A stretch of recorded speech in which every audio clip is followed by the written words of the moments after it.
This is Mick Foley. This is Harley Race. This is Shelton Benjamin. This is Mr. Wonderful Paul Orndorff. This is the Monster Abyss. And this is Daniel Bryan. This is JBL, and you're watching the MWF. Be there live.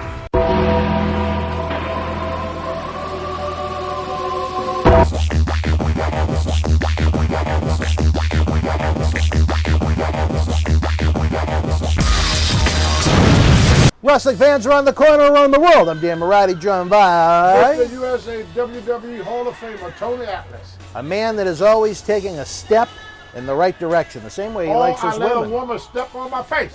Step on my face. I even made a song like that, Dad. Did you? Walk on me, a step on my face. Walk on me, or stomp me in the head. Walk on me. Can't you see that I like it? Step on me. Step on. I guess you weren't a big fan of the song Stand By Me.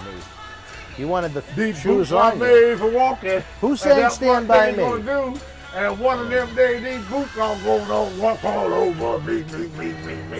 Wrestling fans, I tell you, it is the summertime. All right. Salute! Salute, come on, we got a toast, brother. Hey, Salute. baby! Welcome to Boston Wrestling. At your house. Y'all got any His house. questions? You got any questions you want to ask Tony Atlas? Go right ahead. While I'm here, I'm going to answer all the questions. So y'all listen to me. Go ahead and type in some questions there. Leave them in the comment section below, since we're not live right now, Tony. That'd be a little difficult to get their questions when there's just three of us on the get them porch. on the phone. Well, we're not live right now, Tony. Don't have to be live. They could text him All right, the well, number. if text you know him his the phone number and you're actually telepathically watching this episode a couple of weeks before you see it, let us know your questions. But, Tony, this one has a little bit of local flair to it. Before we get into the wrestling aspects, some local fans wanted to know, where you are a Patriots aficionado, what do you think of the quarterback Cam Newton coming to the Patriots? Who the hell is that? The presumptive starting quarterback for the New England Patriots this year. Never heard of him. You never heard of Cam Newton? No, I don't know who that. He was the starting quarterback for the Carolina Panthers. Well, that's why I don't know. I never watched the Panther play. I'm a Patriot fan. I'm going to watch him this year. Yeah. Because I'm a Patriot fan. I don't pay. I don't watch other games. Most people I would call football fans. They watch every game. You're a Patriots fan. I just watch Patriot games. Well, Tony, you know what? Maybe if you behave yourself, we're about 6 months away now. The Tom Brady jersey wound up in your hands. Maybe for Christmas, Santa will bring you a Cam Newton jersey. I don't want no Cam Newton jersey. Why? He's black. How do you know he's black if you don't know who he is? Is he black? Yes. I ain't wearing no black guy jersey. Why? Because I'm black. All right, well, Tony, I don't want to look like a racist. If I support a black guy, people gonna say that I'm a racist. No, I ain't wearing no black guy jersey. I didn't know that was a thing. I didn't know that was a thing. Oh yeah, you can. A black guy cannot wear a black guy jersey. That is bad. Just like I wear Rocky Marciano, but I won't wear Muhammad Ali. I wear a Hulk Hogan shirt, but I won't wear a Mark Henry. Huh. I wear a President Trump shirt, but I won't wear a Barack Obama shirt. I didn't know they sold those. All right, well. I think I'm full of shit. What do you think? I think there's a little little embellishing going on. A little on. embellishing. No, my mom say, if you can't make fun of yourself, make fun of no one else. If you can't make fun of yourself, you have no right making fun of nobody else. That's what mom used to Some say. people don't understand my sense of humor. I think the world would be a lot better place if we wouldn't take ourselves so seriously. Learn to laugh. You know, if somebody says something, if it's funny, as long as it's not insulting funny. Yeah. You know, but you could do good humor. Yeah. And use race and do good humor. You don't have to be nasty or vindictive. And we need to laugh at ourselves more often. Well, I'm hoping Sarge Russo down in Wenham learns that train of thought. Yeah, just like us wrestlers,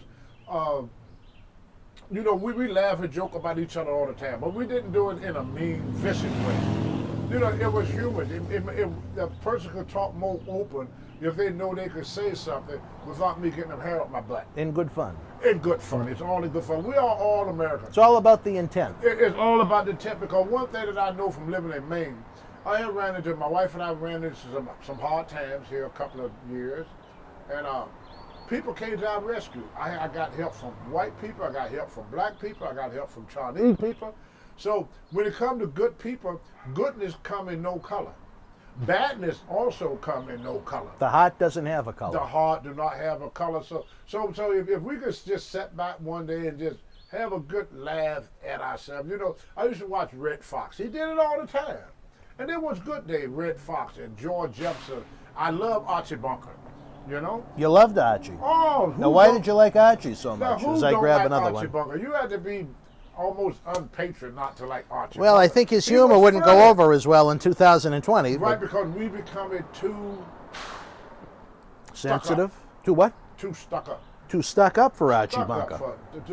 we are too stuck up to even laugh Yeah. at life anymore. You know, the good thing about the wrestling world, getting back to wrestling, and Killer Brooks, me and Killer Brooks, we were raised up in different places, under different upbringing, but we rode together, we wrestled each other, we got along like two peas in a pot. Me and Rocky Johnson, Rocky was raised in Canada, I was raised in Virginia. We got along most of the time like two peas in a pot. Other than when he stranded you places. Yeah, Yeah, he but, I he mean, was a yeah, great but friend. he did, well, but nevertheless, in the long run, In the long run, me and yeah. Rocky became, towards the end of our career, we became very, very, very good friends. I told you the story about Rocky Johnson talked me out of quitting wrestling. I mean, I would never, I would have quit my second year in the business had been for Rocky Johnson.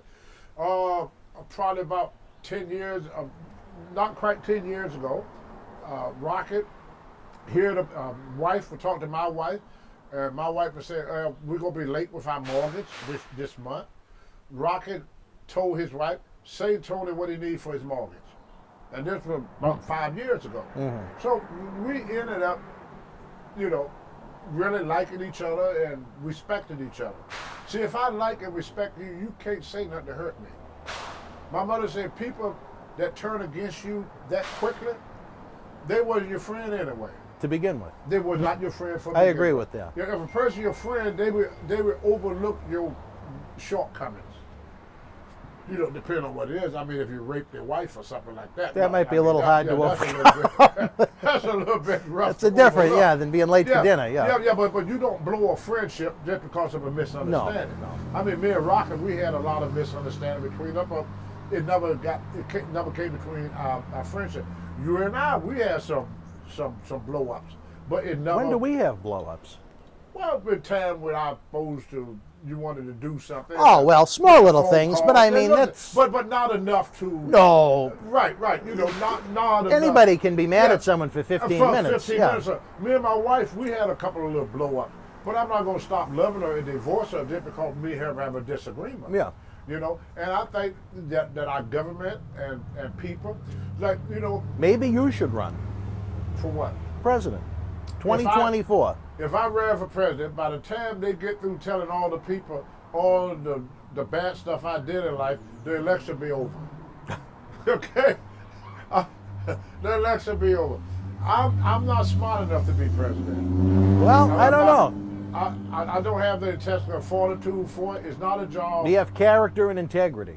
Well, that's what most people think, but I think it takes a little bit more than that to become a good president. You need more than character and You integrity. need a lot more. You need intelligence. You need to understand the way other people think and feel. Do you want to know why I don't think you could? You have to be adjustable. I'm going to bring this up now, because I don't think we've really talked about this much. You want to know why I don't think you could become president? Something that would come out of your closet from very recent times that I don't think people would appreciate. Like what? The fact that your steps are so fucked up. I didn't fall down your stairs, I fell up them. I don't know how I fell up a stair and my ankle is still hurting me. Well, we got to get a picture of Tony's stairs to insert. Save some money to Boston Wrestling to fix Tony Atlas' steps. I almost broke my ankle, not falling down, but falling up your step. I don't know how I did it, and there were so many fireworks going off like there are right now. No one heard my primal scream that went down throughout downtown Auburn, Maine. And here we are 6 days later, and it still hurts. I had 70-some-year-old women climb them steps. Yeah. Now here's a nice 30-some-year-old man, and he falls. Very late 30. Very.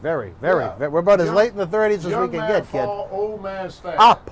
Fall up. I fell up the steps. Yes. All right, well, I'm glad our good friend Glantz and the social media guru that said we couldn't go live on YouTube heard me scream, and instead of coming to my aid, they just looked at me. But what are you going to do? They did. They looked at me, yeah, and they wonder I don't know if they thought it was a joke or if they thought I was joking them or whatever. But Tony, as we talk local, it doesn't get much more local than your front steps.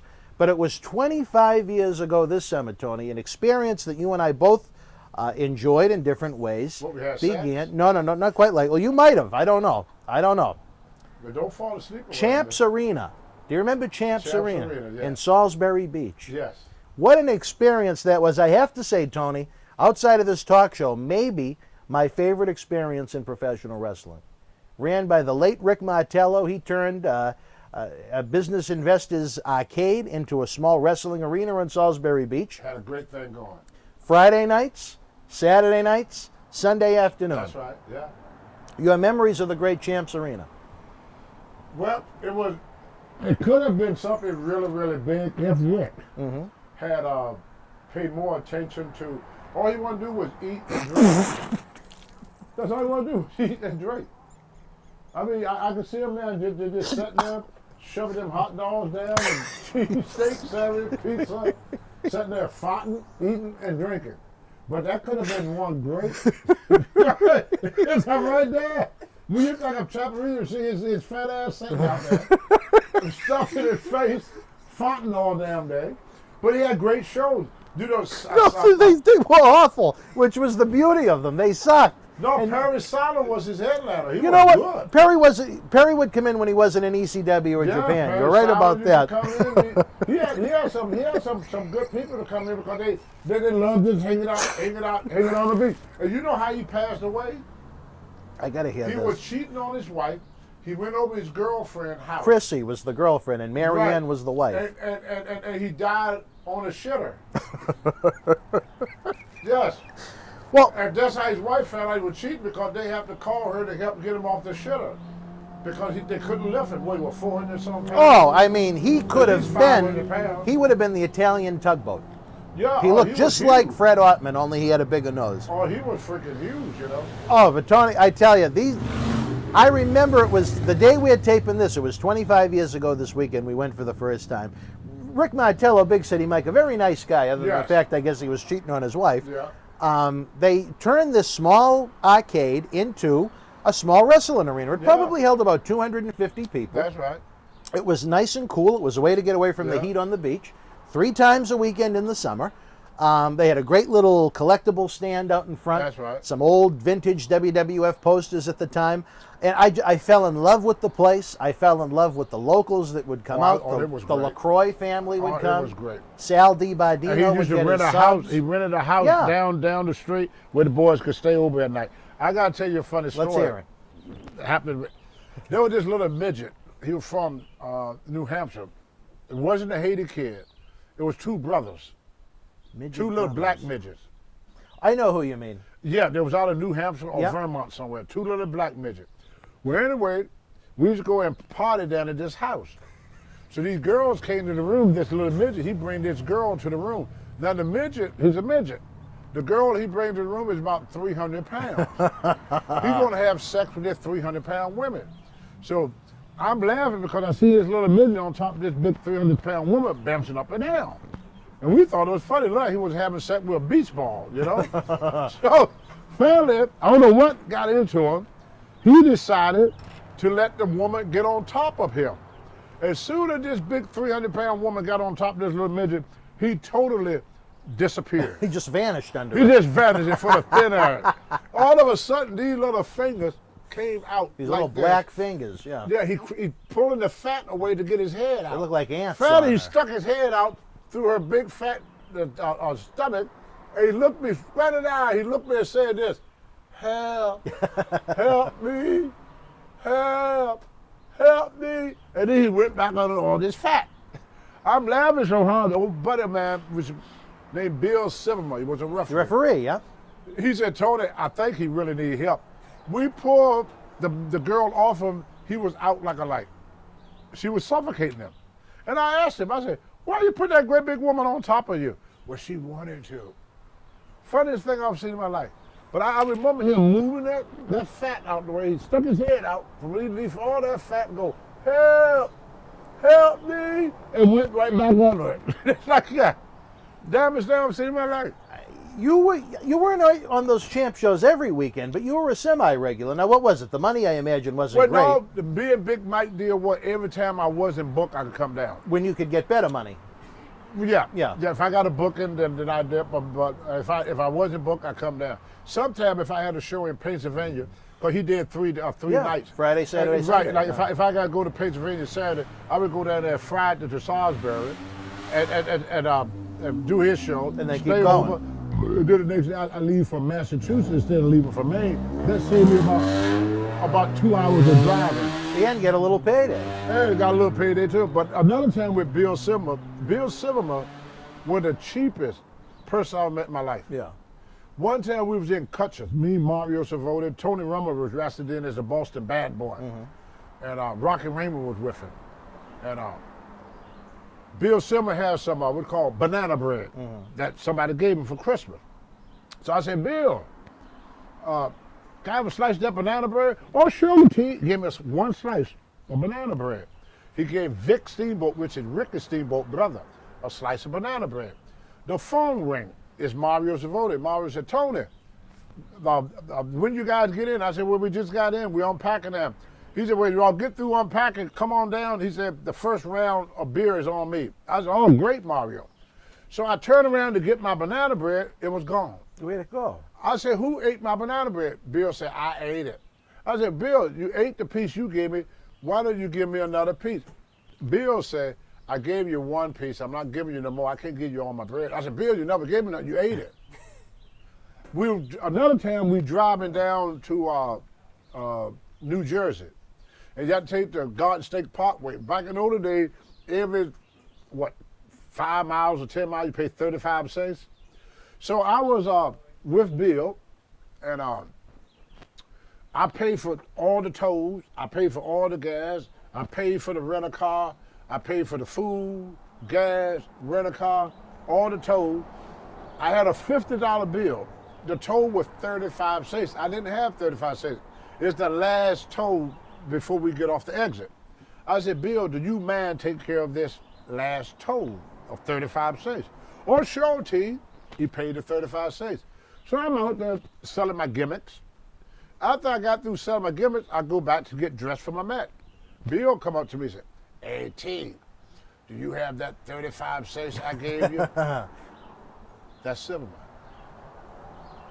Were you surprised to learn back during my time when I was working with What Ed a Cohen cheap prick. in WWE that he rubbed a lot of the WWE talent the wrong way when he came from WCW, and John Layfield, a man you don't like all that much, made Billy dress up as a bartender on the airplane to serve the boys alcoholic beverages. That wasn't what happened. What happened then? I wasn't on the They flight. have a wrestling court. Yeah. They've been having that ever since I started business. Yeah. When somebody screw up, the boys would take care of it. So they would try you. And Bill used to get all free beers from the boys. So his punishment was he would have to buy the first round of beer. I thought he had to dress up as a bartender and serve the beer on the plane. He had to buy the first round of beer. Bill being so cheap, the beers in the bar was like $4 or $5 a piece. Bill went and bought beer and put it in his bag. He put the beer in his bag. He checked his bag. Then the beer busted all over his clothes. Bill wanted to sue Vince because the beer busted in his bag because the boys made him buy the beer. Because he was too cheap to buy the beer in the bar. He wanted to get store beer. That's right. Because Undertaker was the one that gave out the centers. Undertaker said, your punishment is, when we get to the hotel in the next town, you have to buy the first round of beer. Because what Bill was doing was taking the WWE mileage and upgrading himself. To first class. To first class. And he was taking the seats from the boys. From the boys. Yeah. And this referee was setting up in first class. They fit there and looked bad with all the guys sitting back. The wrestlers were in coach, yeah. Right, and all the wrestlers in coach. So his punishment was for stealing, because he was not paying for the ticket. There was not his frequent, he was getting frequent flyer miles on Vince McMahon tickets. Right. So his punishment was, because Vince got their mileage before he would buy tickets. So he was taking Vince mileage, and the fit was he had to buy the first round of beer. But the bottle was so cheap, he went to a packaging store where beers were like 99 cents for one beer, and he put all the beer in his bag. but he had to check the bag. So the beer busted all of his clothes. So now he want to sue Vince because the boys made him buy beer. He lost the job over It wasn't a long relationship. I think he was gone within the first few months. His cheapness was down. It was just too damn. He's like that now. Ain't nothing changed. Well, there were a lot of. I remember at that point there were a lot of guys that didn't like him. Oh, Bill, I don't know him all that well. Mario, He's a nice enough guy. Mario, we was on TV one time. Mario Savoda and I, and Bill was with me. Mm-hmm. So Tommy Savoda said, well, Tommy had a restaurant. He said, yeah. He said, my friend got a restaurant here that I bought into. He said, I'm gonna go get something to eat. He said, Silverman, you ain't doing nothing. He said, you want to go eat now? Or you want to wait for Tony? Bill said, I go now. So Bill went and ate. So then after me and Mario finished, the only one that hadn't eaten was me and Mario. So we finished the taping. We go to the restaurant, sit down, have a meal. The guy, I ordered some food. Bill just ate now. He said, hey, can you give me one of them too? So Mario kind of looked, but this guy just ate. How much do he eat? And that's when when the lady brought it, Bill said, oh no, put it in a container. I want to take it to go. Mario said, what the? We had to hold Mario back. Mario said, I bought you lunch. Now you want me to buy your supper too? Bill ordered food to go. Bill was the cheapest person I ever met in my life. I never met anybody that cheap. Anybody that cheap. Even when he got married, his wife said, yeah, we bought a home. Bill said, no, in my house. Why did he say it was his home? Well, his first girlfriend, he kicked her out because she couldn't pay her half of the rent. Oh. I said, Bill, she's your woman, but she can't stay with me if she can't pay her way. I'm not taking care of no woman. Yeah, that could have led to some interesting road trips. That's if, Bill Silverman. They came through a toll booth. 17 and a half cents well, each. I had to put up with Bill because at that time I didn't have a credit card. I was just getting back on my feet, and I only needed Bill for transportation. You know that. When I came to Tony Rummel's show, Bill was just there for transportation, because I didn't have good transportation at that time.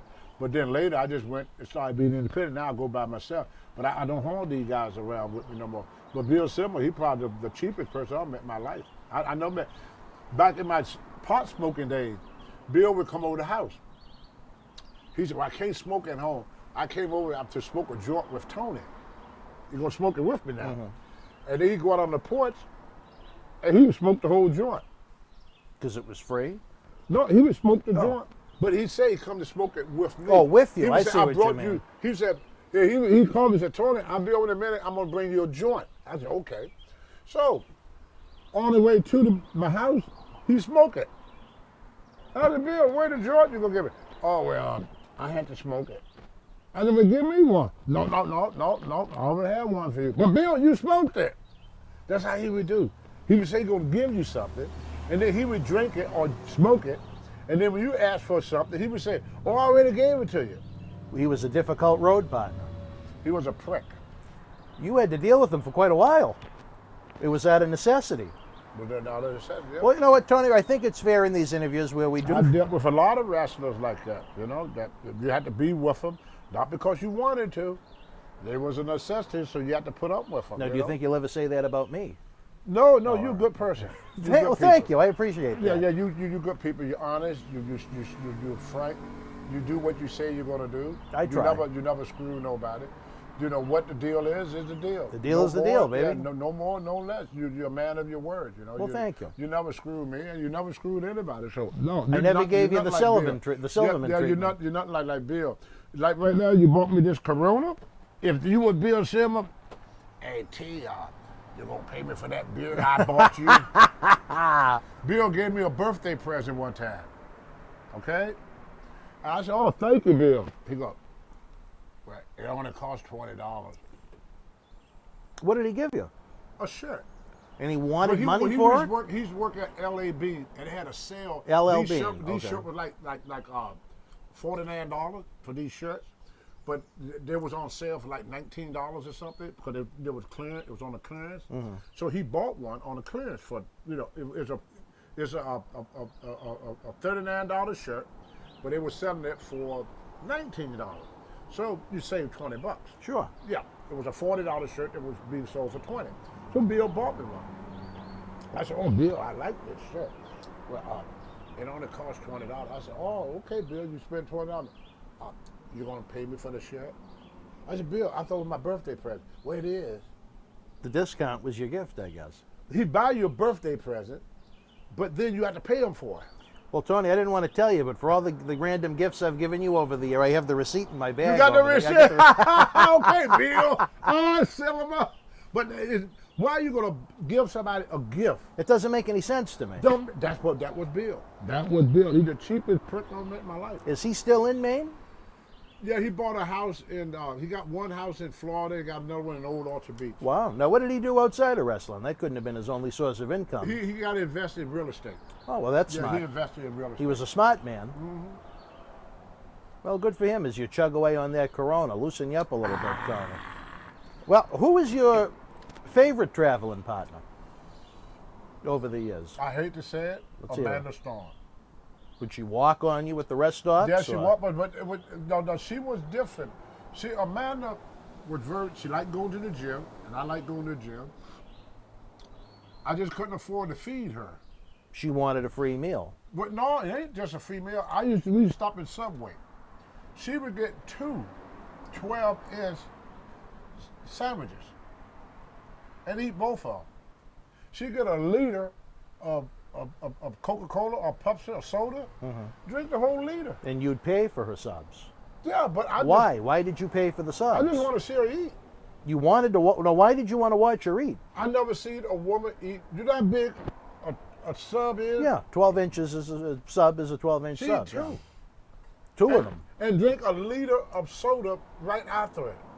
I'm saying that where did she put that food at? You know, but what I liked about it, she was very prompt. Like if I say, Amanda, we leaving at 12, at 11:30 she's there.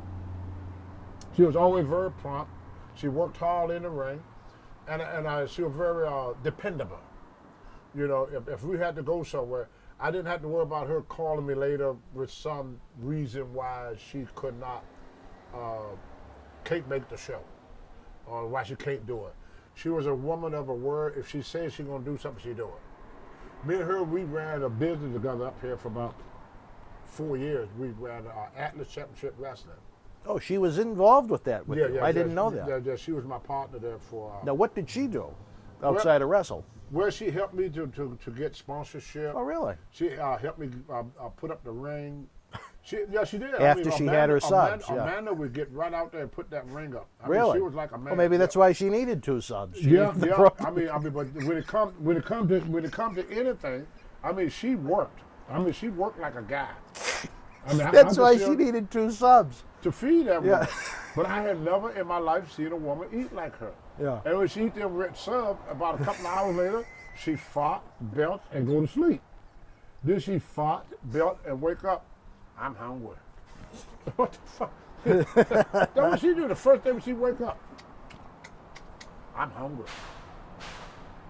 But strong as hell. She leg pressed 1,000 pounds for 10 reps. Wow. On a leg press. That's tremendous strength. That's a tremendous. She had Was a she bench eating a press. sub while she was Yeah, doing the she leg? bench pressed 325 pounds on the bench. Wow. Overhead. Strong lady. She take 250 pounds from the ground to here and over here. 250 pounds. She was very, very, very strong. I had a wrestling school. I was trained. I trained Luke Roberts. Luke Roberts was runner up on Tough Enough. Tough enough. Oh, I remember Tough Luke. Enough. And I was gonna make her my champion. So guys, they like you. A woman should not be champion. So I told the guys. I said, I tell y'all what. I said, roll out the match. Roll out the mat. So I told all my students. I said, the first one that pinned her shoulders to the mat, I make you champion. She beat the hell out of all of them. Well, maybe the secret to success was the She amount of could whoop subs. well, that's why I made her champion. She could whoop everybody that wrestled. Do you for me. think she could have taken Jared from Subway? Who? The guy that was in the commercials. The Subway commercials. Oh, she'll beat the hell out of Yeah. her. 2 black guys jumped on her one day, tried to rape her in Portland, and she beat their ass, threw them in a dumpster, sat on top of the dumpster, called the cops. Took their lunch money. No, they No. weren't jumping. She went to this mixed martial arts school, this MMA school. She would take mixed martial arts, and she was coming from the school. She still had her workout clothes on, And she was getting ready to get in her car, and these two black guys grabbed her from behind. They're going to rape her. And they just thought she was just a big old clumsy white girl, you know. And she beat them, knocked them out and everything, put them in a dumpster. In a dumpster? In a dumpster. And then she closed the dumpster and sat on the dumpster until the police came to arrest her. Wow. That's how tough she was. Did she have a sub while she was on top of the I had some pretty dumpster? good. No? I had some pretty good side wrestler. You asked Tony Rawls and them about them guys. I had guys that were scared of her. Wow. I have guys that would not fuck with the man. I might bring out from Massachusetts, and she whooped everybody in a shoe. You know, she would whoop them. She was kind of like this other girl that with Vince there, Ronda Rousey. Yeah. Yeah, she was like that. She just knew all this stuff, and she was strong. You know, how many guys could bench press 325? And this woman. That's what I mean. That's very impressive. Could put 250 pounds over their head. That's very impressive. I mean, you had to be a pretty strong man to do that. Yeah. But she was raised in a farm, and she told me, she said, my father wanted a son, so he raised her like a man. And fed her like one too, I guess, on the farm. And she almost got a break with Vince, but Vince would not let her, did not take her, because he told her she had to get a breast. She probably would have destroyed catering. Well, they wanted to have the TV tapings. They wanted to have the breast. She had no breast. Because when she was young, she had breast cancer, and they had to remove her breast. Oh, that's breast too bad. cancer. Yeah. And so she wouldn't get the silicone chest, so they wouldn't take her. Ron Summers tried to get her booked. Ron Summers knew her. Oh, Ron knew her? Yeah, oh, really? All the guys knew Amanda Storm. I mean, they knew Amanda Storm, yes. You go on the computer, you look up Amanda Storm. This is a big, rugged. She was kind of like Mara Jack, but was built different. Mara Jack, is that her name? The big Samoan girl? Oh, Nia Jax. Nia Jax. She was like that, just, but just more muscular. She had more, more upper body. Yeah. She had the lower body like Mara Jack, but she was more broader in the shoulders and bigger in the arms. That's the only thing different. Mara, her weight is in her legs, but she had it was evenly distributed, upper and body size. She was just a big, powerful one, about 5'11". Doesn't wrestle anymore? I think she's too old now. She got to be about 50 years old now. Oh, I didn't realize she was that old. Well, yeah. That's probably closer to the end than the beginning, no matter what. Yeah, this is 20 years ago I'm talking about. So she got to be probably in her late 40s, early 50s. Well, speaking of 25 years ago, Tony, at Champs, you'd stay at the Rick Martello Big City Mike home, or would you say, no, some guys stayed in the ring overnight, some guys stayed at a cheap motel? It was always different. It was a house he had. He rented a house on the beach. You didn't sleep in the ring? No. What? What about the little motel? No. I remember Samu came up with some biker-looking guy once, and Martello got them 3 nights at the motel to be nice, so we didn't have to drive home on the Sunday to Pennsylvania. It was a house we stayed at. Yeah, there was a motel. He put some of them up at, too. Yeah. And he paid Samu in advance for all 3 nights. And then after the second night, vanished like a thief in the night. Samu left. No good. I don't like that. No good. That's No bueno. You know what? If you're going to be paid for the job and take the money in advance, do the job. But I tell you, Tony, the memories I had of that place, it was just so much fun. Not everybody wanted to go 3 times a week, and I was always ready to go 3 times a weekend. But Martello, as you noted, as I almost choked on my Smirnoff over here, he made a lot of bad decisions with the money. He was granted a good chunk of change by the guy that owned the arcade, but instead of investing it in the wrestling product, like you mentioned, he liked to take the boys out to eat. He wanted to go up there and party. He didn't. I don't think he took it as seriously as he should have. He didn't even promote the show. On a place that had, it was like the Las Vegas Strip. There were different people up on that beach every day in the summer. How people found out about the matches. I mean, the matches started to hear the noise and they repeat. Yeah. A lot of the times. He didn't even advertise. And you were like the mayor of Salisbury Beach. You knew all the places where you could get a free sub, a free pizza. That's right. You became friendly with Breakfast the locals. And everything. Yep. I used to get free food and everything. But he would never advertise. He would just start the show and people started drifting in. He did nothing. He did absolutely nothing. But what I like to know is what's going on in the wrestling world today, Dan. I'm trying to talk about Champs in this episode. The fans had many questions about it. Is that what we were talking about? Champs, yeah. With all that stuff I was talking about, I think they don't know what we're talking about. Yeah, I don't know what we're Billy Silverman's travel, Amanda Storm's subs. And all that came from Champ Arena. Cam Newton and Champs Arena. All that And we talking about everything but Champ Arena. Is that what we supposed to be talking about, Champ Arena? Champs Arena. And Tony Atlas talking about Amanda Bill Silverman. It will go down as the historic place where ECW ran their first show in New England, was at Champs Arena. That's right. Big City Mike couldn't afford it, so he started renting it out, which ultimately was what led to Tony Rumble taking it over. The CWA began to have weekly shows there as it was the winter turning into spring. He had Kevin on a fundraising show on the first night. 8 weeks later, Jimmy Snuka was there, and then the night after Jimmy Snuka, it all went awash. Tony and Rick. There was another guy that took over right after Tony Rumble. There was a guy named Brad involved. He hung himself, though. He's what dead. Was his name? He was a wrestler, too. He was a wrestler, and he took over Champs? Yes, because I went down and worked for him a couple of times. From Rick Martello? Well, he used to work for Tony. But then when Rick died and Tony died, he ran for a while. He didn't run in Champs, though. He ran more on the beach. You talking about Knuckles Nelson? Knuckles Nelson. He ran in a building up against the ocean. He didn't right. run in Champs. Yes, that's right. Knuckles Nelson. That's right. I'll be damned. That's a name I forgot about. Knuckles Nelson. That's I think he had a school involved there, too. Yeah, he did. Yeah. He had a little wrestling school. That's right. Well, Champs, it was not in our life long enough. No. That was the venue where I first started getting the paydays from Tony weekly. And as a kid in the 10th grade, what more could you ask for? That's right. You know what I mean? Yeah. We're going to miss Tony Rumble, too. Well, 8 weeks of Champs. I wish Tony and Rick could have worked out something that worked for everybody, but Martello wanted to make money. He wanted to rent it to everybody, but then it became like a whore. He was just passing Champs around to everybody that wanted to get in. Yeah. Well, all right. Any final memories of Salisbury Beach, Tony? You had many nights of fun there with midgets. You had many free meals. Good fried clams. Well, I haven't been to Salisbury Beach in a long time. Last time I was there, I went to see what Champs looked like. You wouldn't even know it was the place. It had those nice, cheap casino-looking lights out in front of it, and it was a fun place. Perry Satin, you remember? The whole area's gone now.